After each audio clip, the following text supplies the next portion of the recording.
Chapter 5. The idea of Ted Bundy preys on the mind. He was his own abstraction, a lethal absurdity, masquerading as a man. Nevertheless, there were times at the prison when I felt enveloped in the charisma of his madness. He fascinated me like a snake coiled on a rock, a black, palpable malignancy.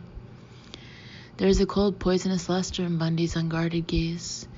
I had heard about it before I met him, but I was unprepared for its effect.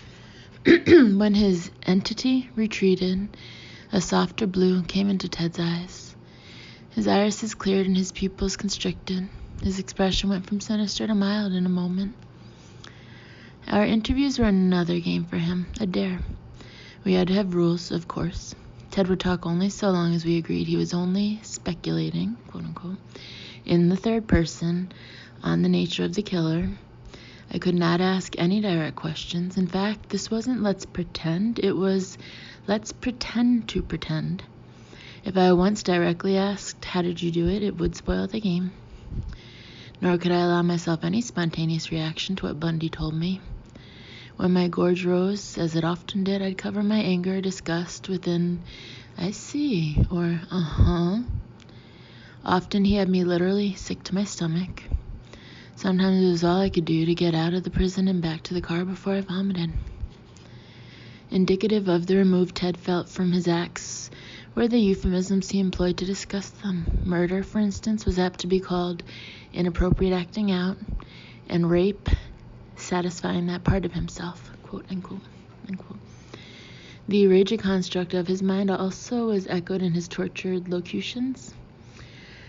Talking about the killer's need not to succumb wholly to his urges, Ted said this person was constantly attempting to be objective and to determine whether or not any of his psychopathological tendencies were being exposed.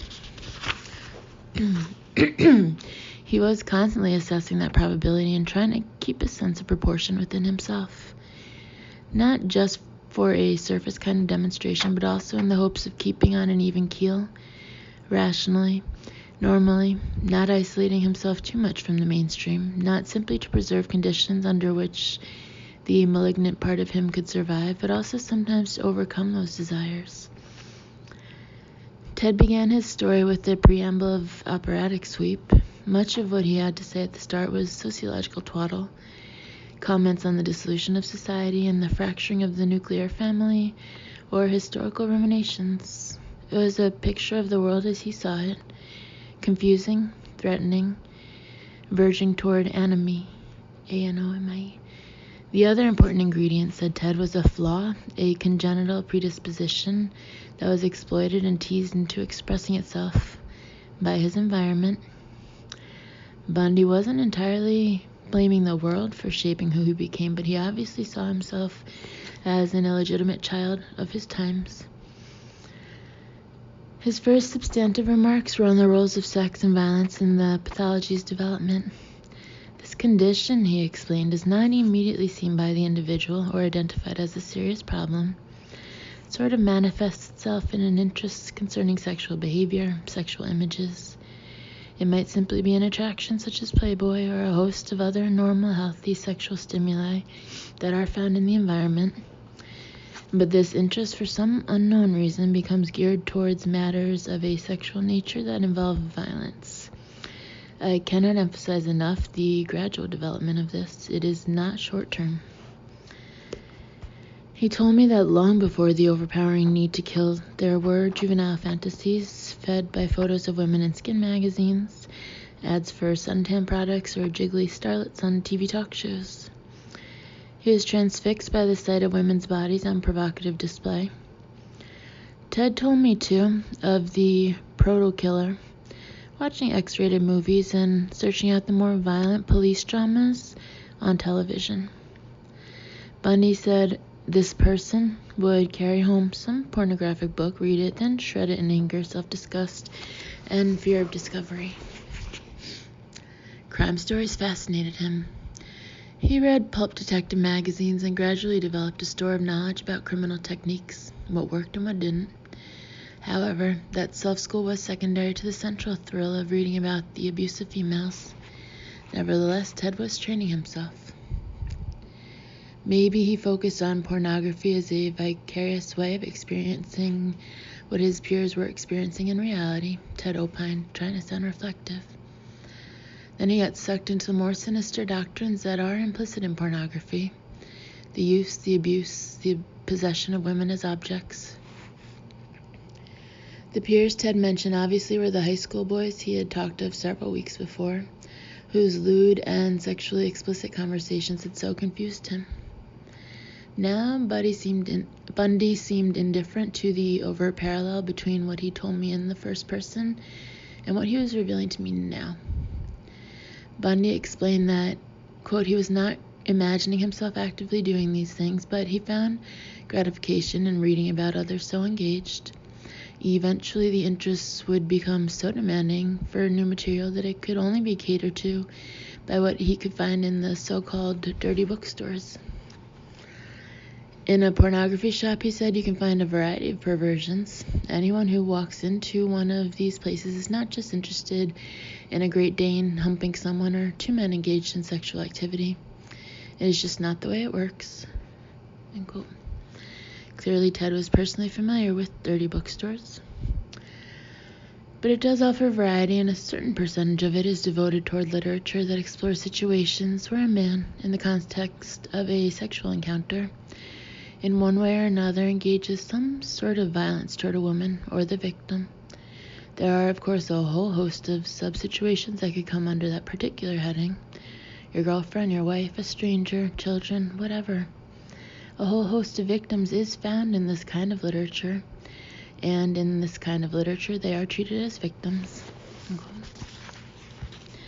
After 3 days, the first and most important link between us had been forged. Ted was no longer dodging me. He now was going to lead me back along his path to serial murder. He was comfortable behind his veil of fiction. To him, what he'd said already and what he'd soon tell me was not a confession. It couldn't stand the test of admissibility in court, and thus it was outside his definition of guilt. In truth, he was telling me nothing concrete enough to implicate him directly in anything. Yet the narration was to be too seamless, the descriptions too detailed and consistent for this to be anything but the truth. The hunchback had begun to emerge. I was anything but comfortable. As the spring of 1980 wore on, Ted and I were locked together in that stuffy yellow room. He showed very little recognizable emotion and often paid little attention to me, for which I was grateful. Sometimes I busied myself with note-taking simply to avoid having to meet his gaze. This was pure theater. Every word was pouring into the tape recorder. As Ted told it, the preoccupation with sex and violence gave rise to crude fantasies in which this person first began considering himself an actor, not just a member of the audience. This period, I guess, would have been around 1966 or 67, about the time he first met Marjorie Russell. The next stage was about to commence. He was walking down the street one evening, just totally by chance looked up into the window of a house and saw a woman undressing, Ted told me. He began with increasing regularity to canvass, as it were, the community he lived in. He peeped in windows and watched women undress, or whatever could be seen during the evening. He approached it almost like a project, throwing himself into it literally for years.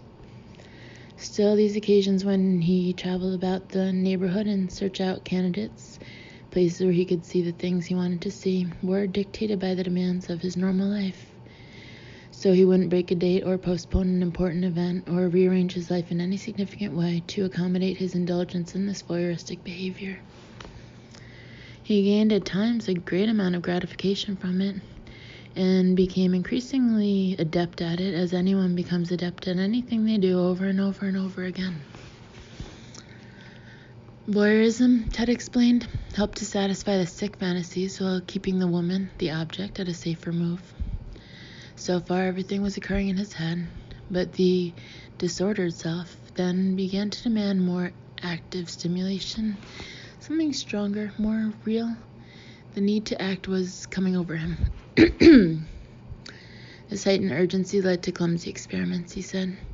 He disabled women's cars by pulling the rotor device out of their motor's distributors. Later, he tried deflating their tires. Such stratagems were doomed in a university district where there were always seemed to be plenty of guys around to help a woman with car trouble. He needed to get a woman alone.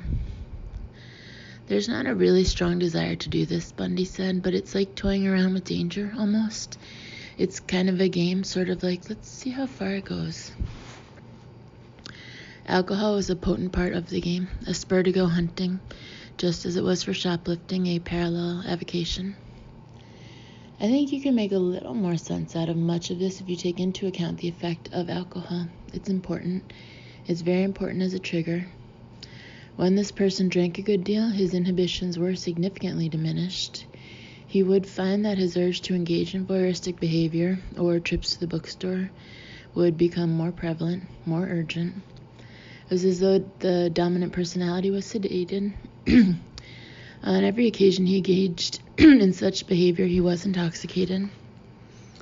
The dominant personality, quote-unquote, was Ted's term for his public self, the upright law-abider. But the entity had the floor right now. I could feel Bundy's malignant aura. His eyes darkened and his voice hardened. The constant din all around us seemed to grow distant and muffled. Ted had my undivided attention. On one particular evening, he said, when he had been drinking a great deal, he was passing a bar where he saw a woman leave and walk up a fairly dark side street. Something seemed to seize him. The urge to do something to that person seized him in a way that he had never been affected before, and it seized him strongly. Without a great deal of thought, he searched around for some instrumentality to attack this woman with.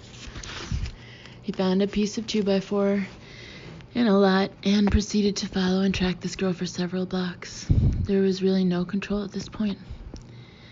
The situation was novel because while he may have toyed around with fantasies before and made several abortive attempts to act out a fantasy, it never before had reached the point where actually he was confronted with harming another individual. Ted was caught up in his narrative, totally heedless of me, and the guards who hovered around the interview room.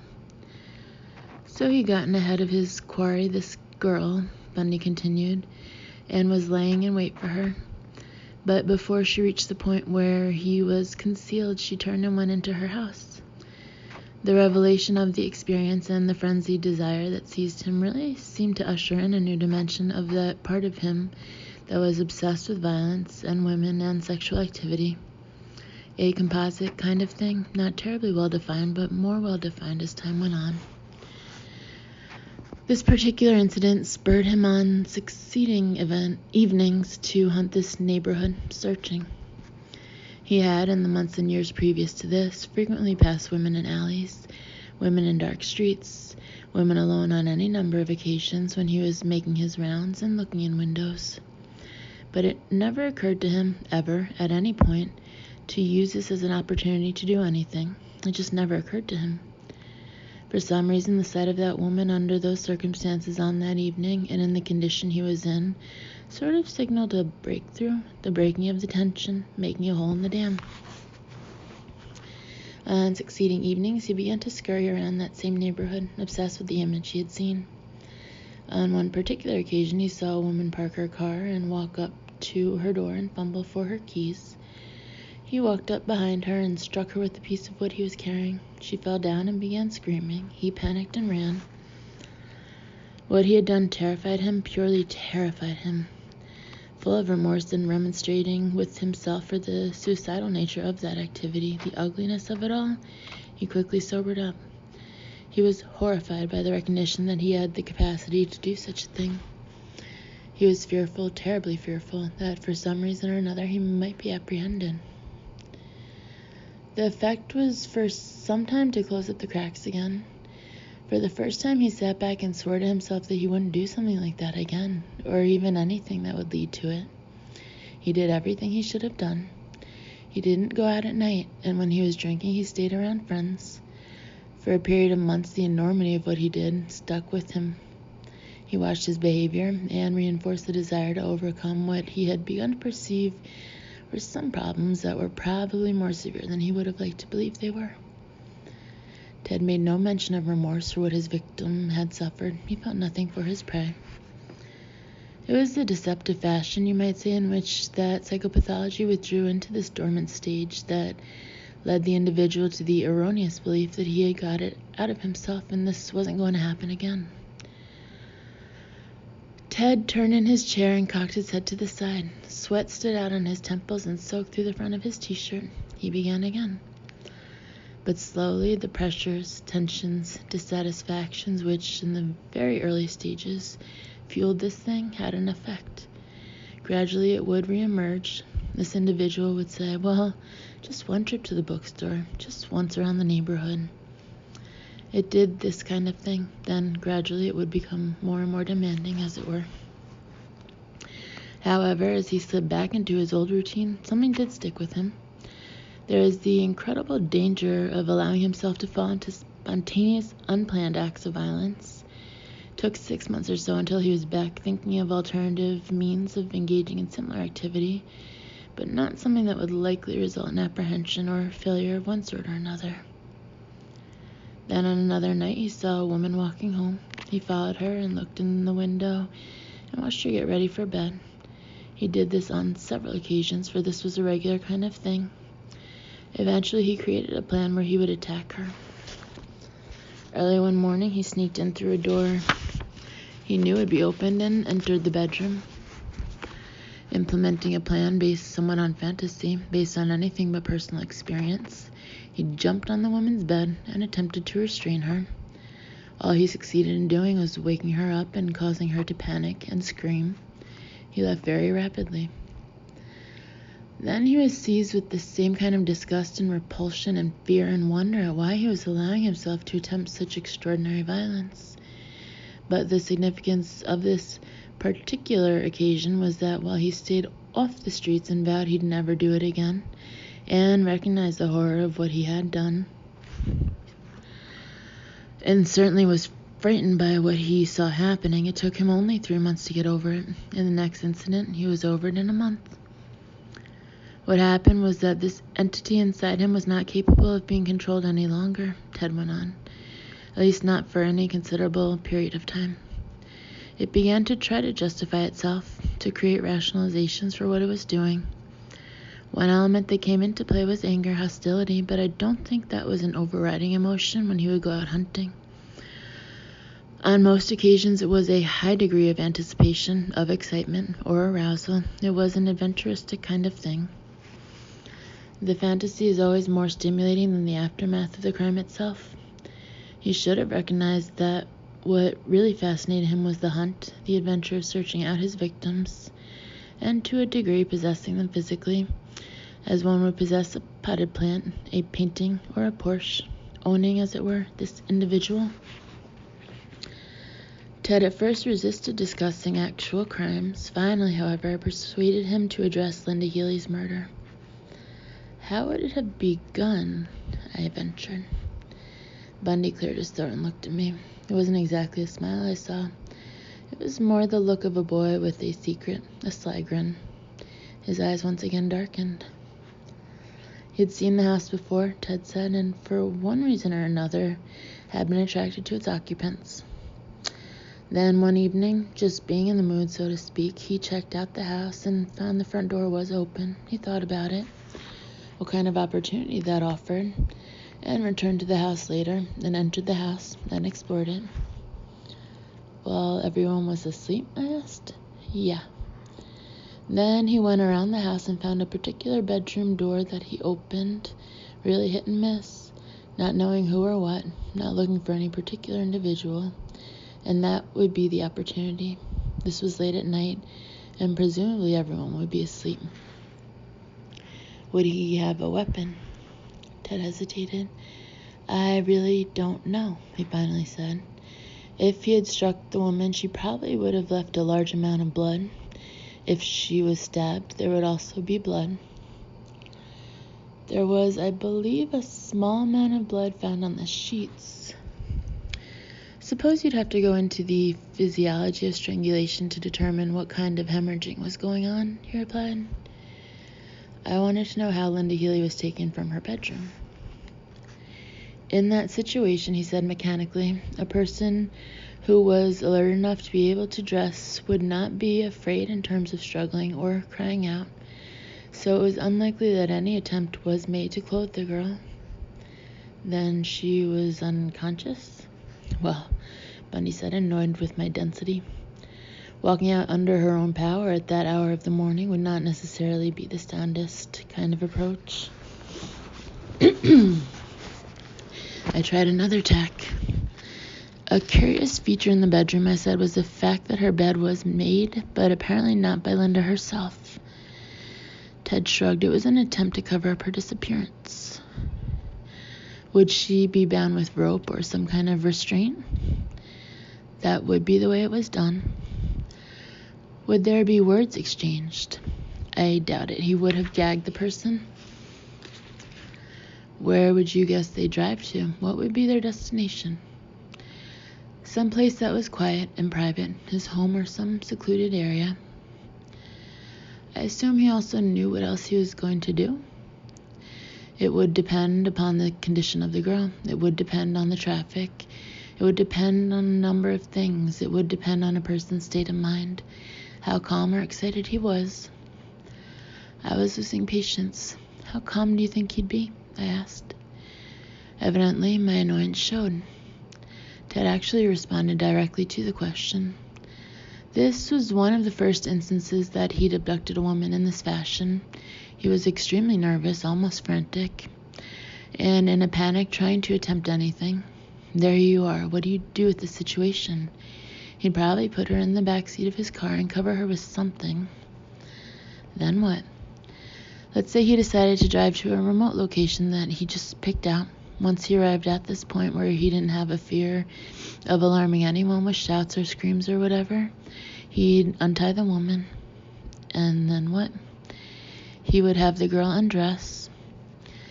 Ted avoided the word rape. Instead, it was that part of himself gratified, quote unquote. He went on. A certain amount of the need of that malignant condition had been satisfied through the sexual release. That driving force would recede somewhat, allowing the normal individual's mental mechanisms to again begin to take hold, to control the situation, and more so than previously. He realized he couldn't let the girl go, and at that point he would kill her and leave the body where he had taken her.